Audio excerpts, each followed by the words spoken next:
I think the way you get influence, or you have influence, probably is to be the kind of person that sees the challenges, wishes to address the challenges, and then works out how to connect the people. This is how I see it. How do you see it, right? That should be the start of every conversation if you're trying to influence people. In fact, it's sometimes harder, but sometimes easier without the job title, depending on how you position that conversation. We can be that trusted voice to help them process that and make a more rounded decision. Hello there, I'm Sarah McCluskey, and this is Research Adjacent. Each episode, I talk to amazing research adjacent professionals about what they do and why it makes a difference. Keep listening to find out why we think the research adjacent space is where the real magic happens. Hello and welcome to Research Adjacent. I am, as always, your host Sarah McCluskey, and this episode is the fourth part of the Challenges mini-series. Today we're talking about influencing others, and I have not one but two fantastic guests, Joanna Royle and Orla Kelly. Joanna is a Researcher Development Manager at the University of Glasgow, while Orla is Scotland's Knowledge Exchange and Innovation Collaboration Manager based at the University of the West of Scotland. If you recognise Orla's voice, it might be because you remember her from episode 9 of Research Adjacent, and if you haven't listened to that episode yet, put it on your listening queue for after this one. So, why are we talking about influencing others? Well, the challenges of influencing others comes up a lot in my conversations with research adjacent professionals. Whether it's getting senior buy-in for a major project or just getting colleagues to submit some paperwork on time, we often find ourselves persuading people to do things, sometimes things they really don't want to do, or to let us do things for ourselves. Orla and Joanna have great insights to share on this topic. Orla spends a lot of her time connecting universities, industry and partner organisations, subtly trying to influence them to innovate or collaborate more. Joanna, on the other hand, does most of her influencing within the university, perhaps encouraging colleagues to take up development opportunities or to make processes more efficient. In our conversation, we talk about what the term influence means for them. They share some examples of how they use influence and have lots of tips for how you can increase your influence at work, whether you're influencing up, down, sideways or out. Listen on to find out how to get stuff done without using any evil mind control tactics. Welcome along to the podcast, Orla and Joanna. It's fantastic to have you here to talk to us a bit today about influencing other people. We'll come on to what we mean by that in just a moment. But can I begin by inviting you to introduce yourselves? Orla, would you like to go first? Yeah, thanks, Sarah. Really happy to be here. A bit nervous to be here, but happy to be here. So my name is Orla Kelly. I am a Knowledge Exchange and Innovation Collaboration Manager. I am hosted by the University of West of Scotland, but I work across all 19 universities in Scotland. Thank you. And Joanna?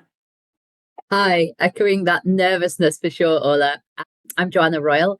I'm the Researcher Development Manager at the University of Glasgow as part of the Research Culture and Researcher Development team. Fantastic. Thank you, Joanna and Orla. Very big welcome to you. And the reason that we've got the two of you along today is because both of you are in positions where you have to kind of persuade people, influence people in order to get things done. Orla mainly working with partners outside of your organisation and Joanna mainly working within your organisation. And the reason that I wanted to do a podcast on this episode is this is something that comes up again and again in the conversations that I have with research adjacent professionals about the sorts of things that they're struggling with. And many research adjacent professionals are in these positions where it's their job to get a certain thing done, whether it's, to get a project completed or to get a report done or to compile some statistics for the department or, bring together a collaboration. So and they're working with other people who are really busy. They've got a lot on their plate, and sometimes just actually getting people to do what they need them to do can be a little bit of a challenge. So that's the reason why I wanted to do a podcast on this particular topic. So beginning maybe just with what we call this sort of work in terms of getting other people to do things that you want to do. I framed it as influencing others, but how do you feel about that term? I know some people don't love it. Orla, maybe you could give us your thoughts first. Thanks. I find it really interesting because I don't think of myself as an influencer in that, inverted commas, but I definitely do it. So I don't mind the term, and I do talk about, when I'm talking about getting universities to collectively engage with policymakers, I do talk about influencing policy and strategy and funding. So I do use the word actually quite a lot, but I don't consider myself an influencer. An influencer, yeah. Yeah. But for me, I think the influencing side of things is mostly about communication more than anything else, and socializing ideas. I really related a lot to one of your other podcast guests, Andrew Miller, talking about navigating change and bringing people along the journey. I think that's influencing. So yeah, it's a strange term. It can mean a lot of different things to different people. I think so, can be. So when you said there about socializing ideas, was it you said? Tell me a bit more about what you mean by that. Well, so I work across 19 universities. They're all different shapes and sizes, geographies, demographics, different approaches to how they could solve a problem or approach a big, strategy thing that's come out of Scottish Government or elsewhere. And so if these policymakers sitting in government are making this blanket decision that is going to impact all 19 institutions, there's a challenge there to make sure that it suits the University of Glasgow as well as the Royal Conservatoire in Glasgow, which are two very different sizes, different types of institution. And so socializing ideas and bringing people along with you so they feel like they have some kind of control over what's happening to them. I think that's part of the influencing up and out, I think is important. Yeah, influencing up is definitely something that comes up with research adjacent professionals. So maybe we'll come to that in a moment. Joanna, then tell us, how do you find the term influencing? What does it mean for you? A little bit like Orla. As soon as you said it's a problematic word, I thought, oh, it's a problematic word. But until you said that, I didn't really think of it as a problematic word for me. For me, it's about having a voice in the room. It's about being that kind of person that's a go-to person, that's considered expert, and also, and I guess this is why I don't think of it as a bad word, collegiate. So when I'm thinking about influencing, I'm not trying to make someone else consume the thing that I want them to, or sometimes I am trying to make them do the thing I want them to, but not in that kind of direct way. It's about people wanting to know what I have to say on X, or to say, oh, Joanna will have something to contribute to this. That's where that's how I use the word. I also don't have Instagram though, so maybe maybe I'm protected from the more problematic uses of the expression. Yeah, I think also some people just find that influence, it's almost like a kind of evil thing. It's like getting people to do stuff they don't want to do. And I mean, I guess sometimes maybe it is things people don't want to do, like, if it's paperwork or something that needs to be completed. But yeah. But something you said there, Joanna, made me think about this idea of when you said people feeling like you've got something to say, or that you've got some expertise around a particular topic, and also that idea you said, Orla, about influencing up, is this idea of being an authority on something rather than necessarily having authority. And I think a lot of research adjacent professionals find themselves in positions where they don't necessarily have authority that comes with their job title, but without doubt, many of them are authorities on the work that they do. I wonder if either of you get any thoughts on that. In prep for this, I wrote down the word advocacy, and I think that's what we're talking about here. Advocacy work is really important. We work in really, higher education is a really complex environment, lots of really opinionated people, and decisions are made in a complex environment based on not necessarily bad data, but limited data. And it doesn't necessarily tell the whole picture of what's going on. And so I think that's then us in our research adjacent roles being that kind of that sensible voice to help those people who maybe don't have the time or capacity to really get to the to understand every single facet of this complex higher education environment, but needs to make a decision quickly about something. We can be that trusted voice to help them process that and make a more rounded decision. Yeah, that's a good way to think about it. Yeah, Joanna, do you have any thoughts on that? I do think that bridging piece is so valuable. I noted down the phrase, it takes a village. The research ecosystem, very much like Orla says, is unbelievably complex. And we each have our own kind of areas of expertise and responsibility. I think the way you get influence, or you have influence, probably is to be the kind of person that sees the challenges, wishes to address the challenges, and then works out how to connect the people. And that, I think, is a lot of influence. It is something you can do without the job title. In fact, it's sometimes harder, but sometimes easier without the job title, depending on how you position that conversation. So there definitely is a piece about how you position that conversation and make sure that your expertise is surfaced, and people know who you are, and they know that you're the kind of person that brings people together. I think, Joanna, what you're saying there is a really nice point to lead into maybe talking about some concrete examples of situations where you've had to use your influence to get something done within your organisation or with partner organisations. So, Joanna, could you tell us about a particular example? Yes, I can. It's quite a big example, I suppose, in terms it might not sound it when I tell it, who knows, but in terms of a piece of work I've been doing over a really long period of time. But I would say a lot of the things we're going to pull out of that are very much applicable to much smaller things that you're trying to do. It's also, I'm going to have to forewarn your listeners, a bit of a boring example. It's about an IT system. So I think that so much, though, I think that that's just keeping it real. That is the reality of what most research adjacent professionals are working on. It's stuff like that. So yeah, tell us about it. It totally is. So we were really struggling as a team. Researcher developers provide development opportunities for researchers. Says it on the tin. So lots of training, lots of events, lots of mentoring partnerships, those kinds of things. And we were really, really struggling with the absolute basics of booking and tracking. And when you do hundreds of events in a year, that is administratively very, very difficult. And we also knew that the approaches we were taking were causing a great deal of dissatisfaction amongst our researchers.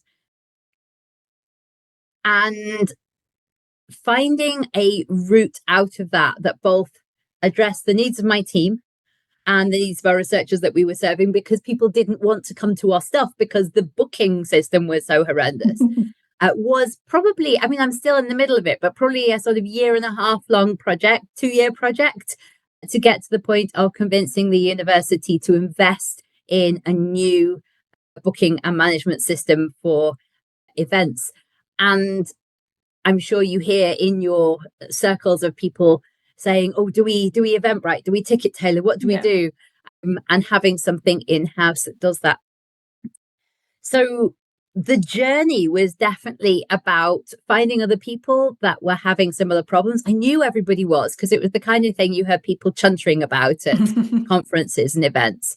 Finding the people that were having the same kinds of problems and then working out what the steps were to solving that problem. And I suppose a lot of what it was about thinking about what the end goal was and not being committed to what the answer would be to get to the end goal, but to approach it. For me, it was almost like a research problem. I went and, which is, we are research adjacent professionals and we do a lot of research as such, a lot of scholarship.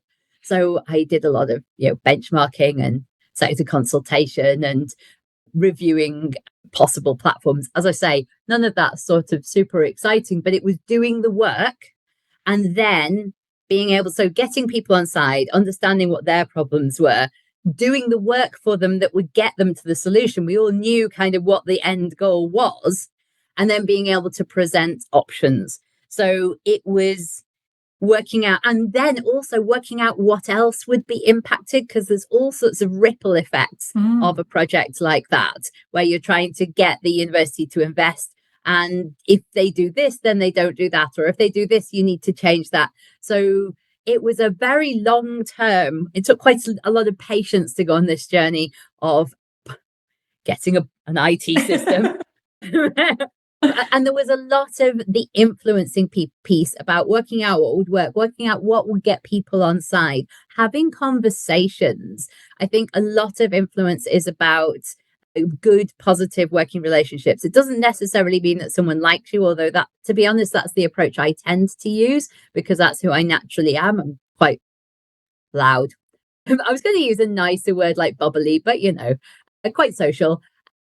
But making sure that you've got that positive sense that they think, well, what Joanna's trying to do here is going to help me. And she's going to bring me along for the ride. She's going to keep listening to what I need. So you've kind of got the groundswell behind you. And then it was about working out who I needed to influence up the way. Mm-hmm. So actually, it's getting your groundswell behind you. Who's your team? Who's your village? But then how do I make that change? And again, a lot of that's about personal conversations of like, you do need to get it to this committee. You do need to understand that sort of paper would need to be put in. This is what the process looks like for procurement. Some of it was about volunteering to do things for people upwards or committees upwards that made you useful to them, so that you were working towards a solution. You'd brought a problem, you'd seen the gap, but you were also the person that was really going to do the work towards the solution. And I was trying to be really, really clear about what I then needed from them and keep that quite minimal, keeping them informed.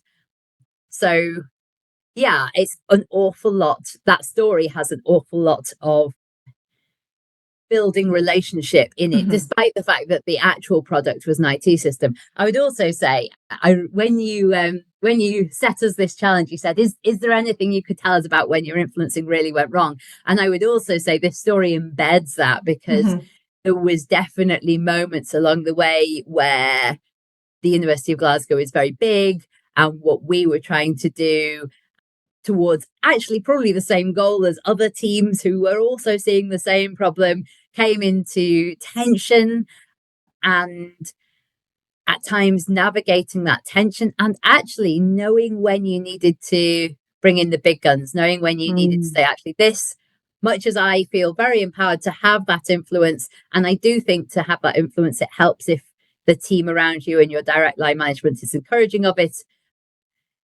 but also knowing when to say, I need someone to step in here and help. So that was less a story. I've tried to keep it quite vague in terms of story, but more about some of the things that helped. I do have an IT system. That's quite key. We got there. Yes, we got there. Book my events much more quickly. It's been a marvel.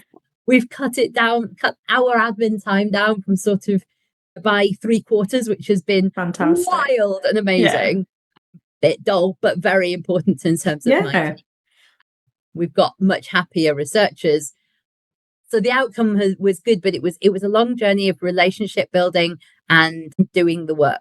Yeah, I think it's a really nice example of just what it takes. People often say, and it's so often it comes up in the conversations I have in this podcast about how hard it can be to change things in a big organization. And that is just, you've said just to do one thing that seems quite small, like change an IT system, has all these different moving parts and all these different things going on.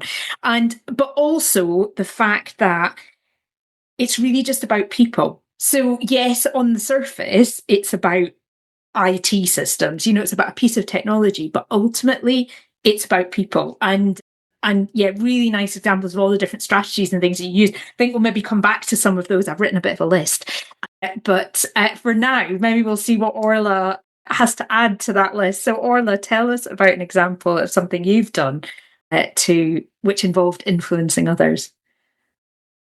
There's one piece of work that happened a couple of years ago when Scottish Funding Council were going through a review of their knowledge exchange and innovation funding.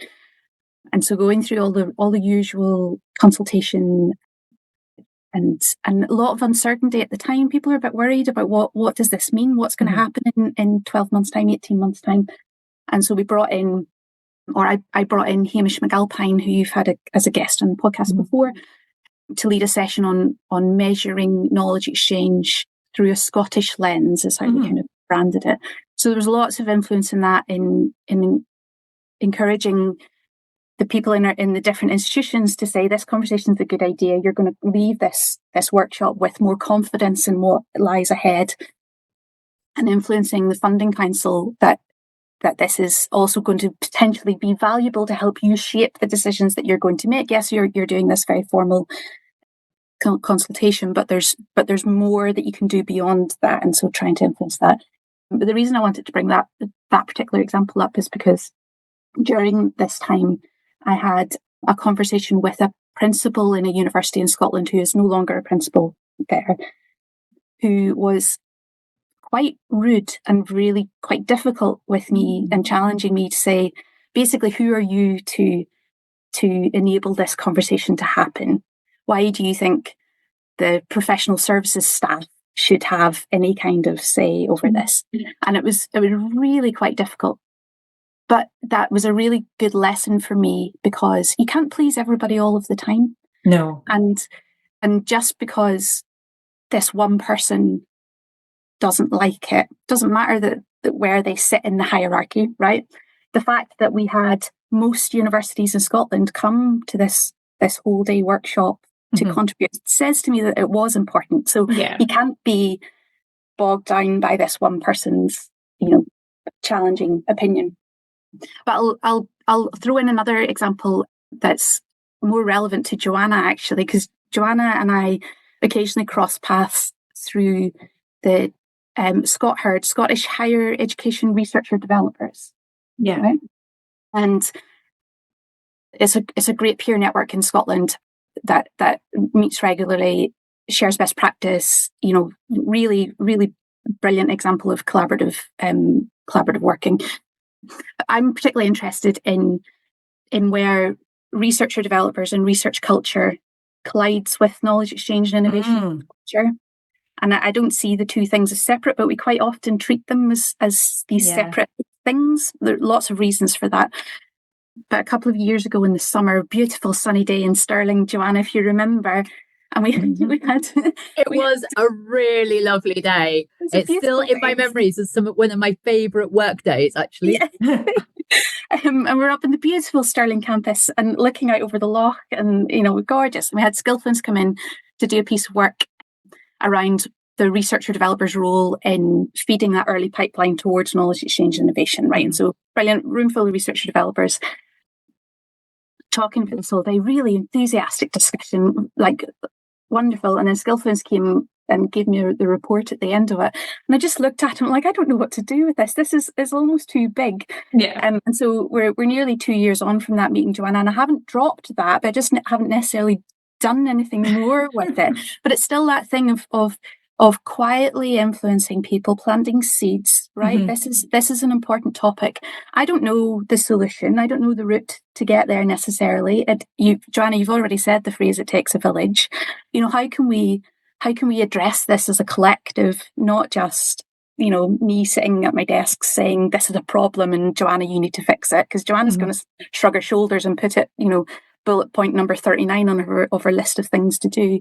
So that's another example of where I've tried to influence and not conquered it. Yeah. But it's rumbling on, let's say. Yeah. But I think what's nice about that story is you're talking about how you become the voice in the room, the go-to person. And that event, although I'm going to be quite frank, I suspect like a lot of researcher developers, certainly me, was slightly glad that some more work didn't emerge out of that. We'd had this lovely conversation, and then we were quite happy to bat it down the road. But what it meant was right the way across my community in Scotland, and Scothead was one of the examples I was going to use actually, but I won't now because you have. Your name is known. Orla Colour. That thing. But have you asked Orla? And it's socializing your expertise as someone that people can go to, should go to for, challenges where maybe they actually, my story was like, I knew what the end goal was, but they think a lot of stories, you don't know what the end goal is, you just know what the challenge is. And knowing who those voices are that you can get in a room is part of, and being one of those voices is part of that influencing piece.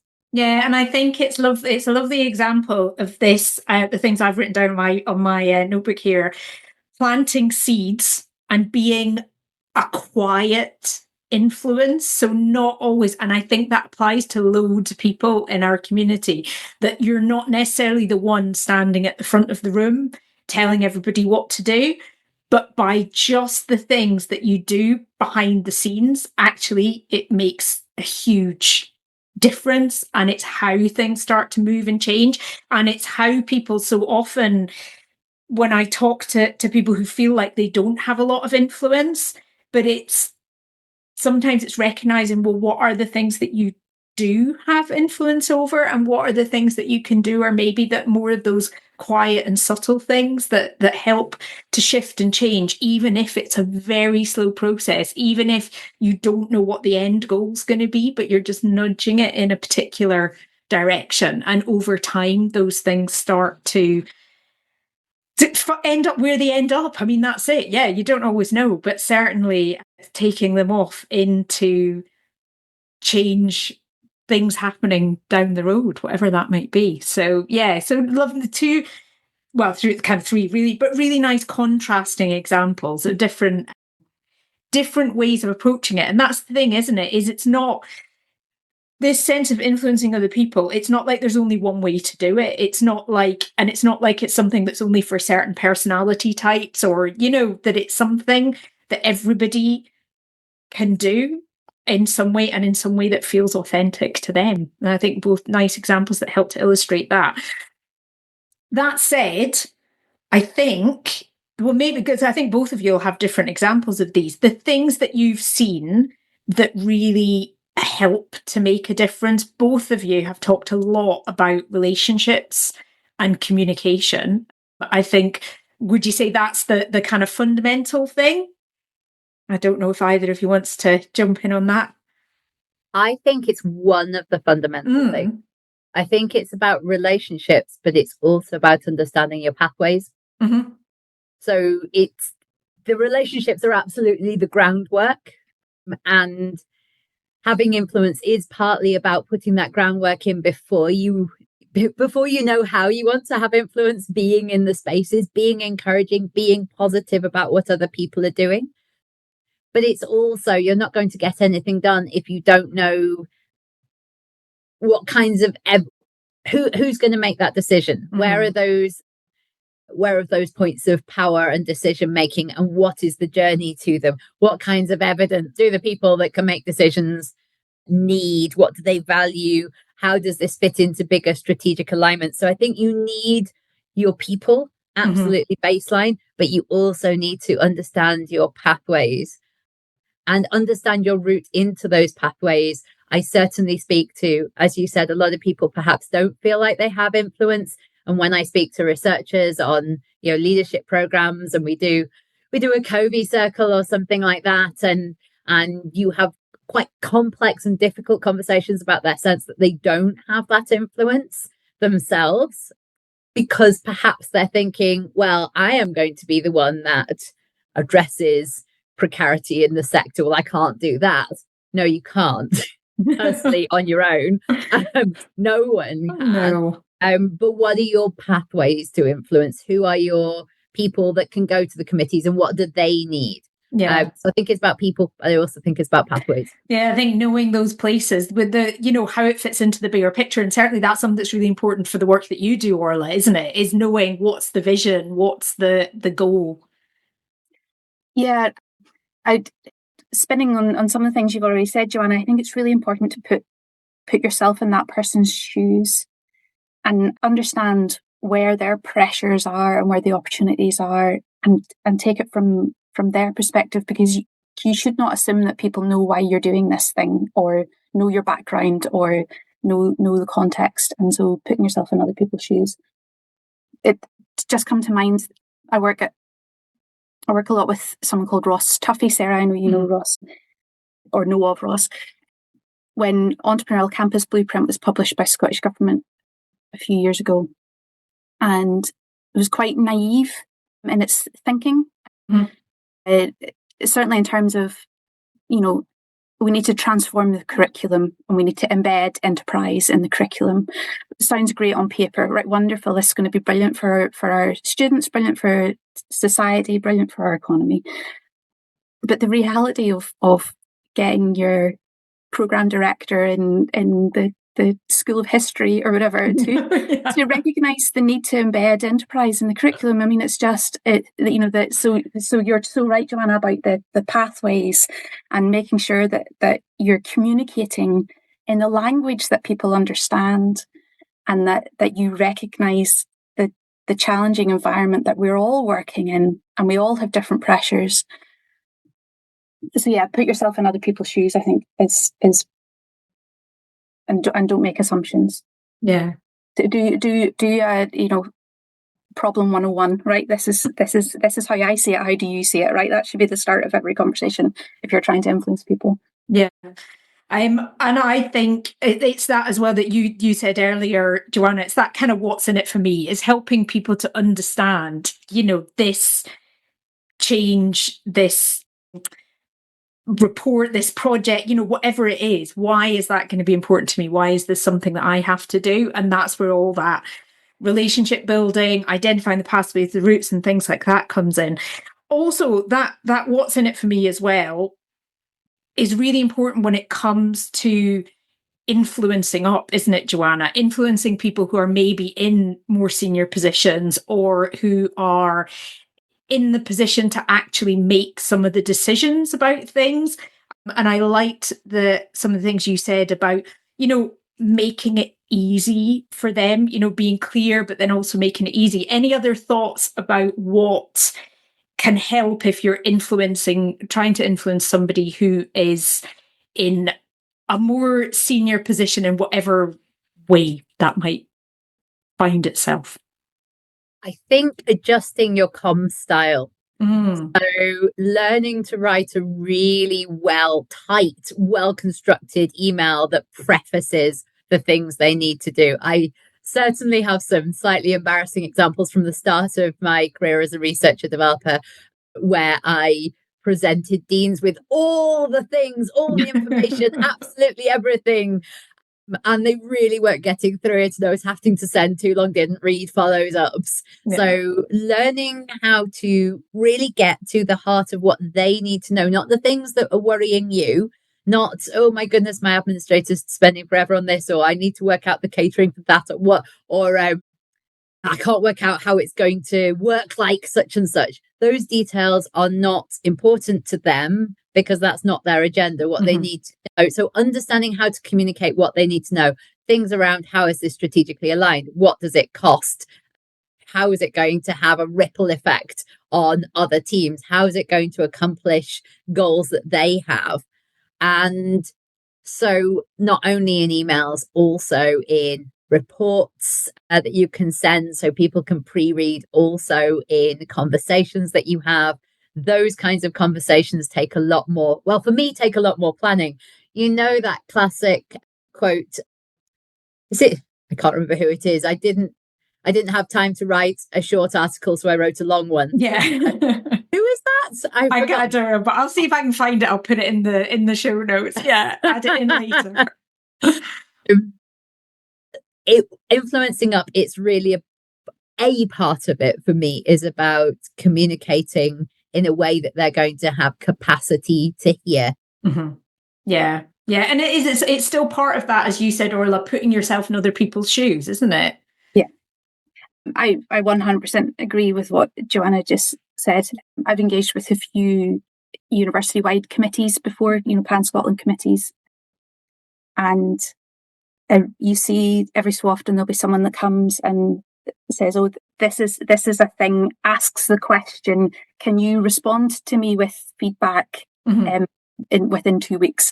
And then they get 3 responses, Yeah. And so and actually what you need to go in is actually be more solution focused. Yeah. and go in and say, this is what I'm going to do unless you tell me not to. and you're not causing problems or giving people work. You are being strategic with how you're going to make this thing happen for the benefit of whoever's in the room. And this is the process to do it. If you feel differently and want to contribute, come join the party. Otherwise, it's going to happen. And having that kind of more proactive approach to, but you need to make sure that it's the right room that you can go in and be as bold as that, right? So reading the room and understanding who your audience is really important. And you can't be a newbie. We talked about those building relationships. You can't be very fresh-faced and go in very bold without people having that faith that you can deliver what you say you're going to deliver. So it's really complex. Reading the room is really important. Yeah, I can definitely resonate with that. And once going into situation where I didn't know the backstory and going in, very confidently with all the things I was going to do. And then it totally backfired and it took months to sort out. So yes, I've been there. We've all had our influencing failures along the way. And I think there's also in that, isn't there, is sometimes your influencing is finding the person who does already have the voice in the room that you trust, that you can get on board. So you're influencing the person that's going to do the influencing who can be that bold, and also strategically making sure you're in the room next to the person so you're recognizable. And of course they are necessarily then going to say, Joanna's done this work or Orla's done this work. So they are, you said advocacy earlier, they are advocating for your work. So there is also journey pieces around, and I think that's where the people in the pathways kind of intersect a little bit. And then gradually you become the recognized face, the go-to expert, the collegiate person, the voice in the room that I was talking about at the start. And then ultimately you can rock up to those spaces with that boldness. I think a lot of what we're talking about here with influencing, though, it's starting to sound like a very long journey. I think it can be or not. I think it depends on the situation, doesn't it? And the scale of the change that you're trying to bring about. But yeah, I think, that's making it sound like a very long journey. I don't know, do either of you have examples of where just a tiny little thing has made a big difference? That's putting you on the spot a little bit, so don't worry if not. I'm not sure, I'll think about that, but I will say that we've already kind of touched on it. We are all influencers, whether we identify as one or not. And so recognizing those levers that we do pull, that we are doing it all the time. Yeah. It's not really an answer to your question, Sarah, but I think there are ways of fast tracking that visibility and making sure that your expertise is surfaced with pieces of work that you already hold, but actually you don't have to do any influencing with at all, really. They're your job. But how do you then get them into the spaces? I'm thinking right now, in my case, of the University of Glasgow's Talent Lab, for example. That's a very big piece of work that sits in my purview. It's all our leadership programs across our full research ecosystem. And it's just literally my job to happen. But the influencing has been making sure that reports are going to key committees, that key people have or maybe not committees, but, groups of deans or whoever, that we're just saying, oh, by the way, this is a lovely thing that we're doing for you and we've evaluated and it's really cool. And so you are socializing the expectation that you're someone that does useful, good, impactful things. So then when you rock up and say, I want to do this, you've done that pre-trust building. Yeah. And it can have knock-on effects. So I did all of that, making sure my expertise is surfaced. And maybe at that point, we're starting to be a bit showy-uppy. Maybe it sounds a little bit Instagram now in a work context. But then actually, at the moment, we are going through a review of our strategic environment. And having those numbers to hand and being able to talk about them is something that I'm now seeing. Oh, those numbers have rocked up in that report or this report, or they're being kind of socialized in other spaces. Is that about me having influence to solve a problem? No, absolutely not. I'm not, well, I am, but only my own problem. It's literally my job. But that recognizable face of having done a thing means that I'm much more confident when I then go in and say, I want this other tiny thing. And in fact, I quite literally just did that. Another boring IT one recently. I went to a senior committee and said, can we move this information from this IT system to that IT system? Excruciatingly dull. And these are my 4 reasons. Is that all right? And I just got a complete green light. And having done that kind of groundwork that my expertise would be, I would be expected to come with a sensible suggestion. And I loved what Orla said actually about not learning to, goodness me, this has taken me time, learning to not invite contributions, but instead be like, here's the problem, here's 3 solutions, here's the first solution that I think's the best one, here's what I'm going to do unless you tell me otherwise.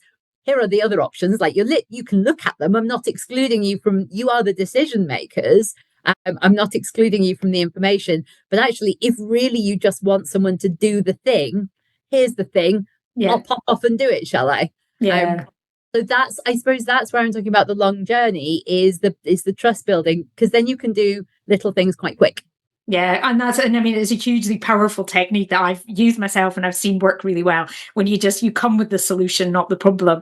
But also what you're talking about there brings us right back to the beginning of our conversation. It's probably a nice place to kind of wrap things up, is when we talked about the sense of being an authority on something, even if you are not in a position of authority. And you're talking there about how you can demonstrate over your kind of track record and your visibility in an organization and the things that you do and how you show up for work every day is building that sense of authority, that you are the authority in this thing, so that when you need something, you're in a prime position to get it.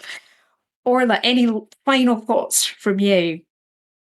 I see this conversation relating really strongly with your other episodes in this series, Sarah. Yeah. I know. I planned it.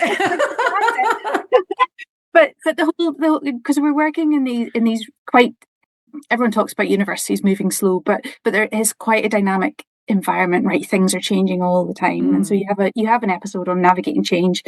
You have an episode on networking. This is so important. We're talking about identifying those people. If you're not the person that holds the keys, who does hold the keys, right? And how do we build up those personal and professional networks to our advantage? And an imposter syndrome.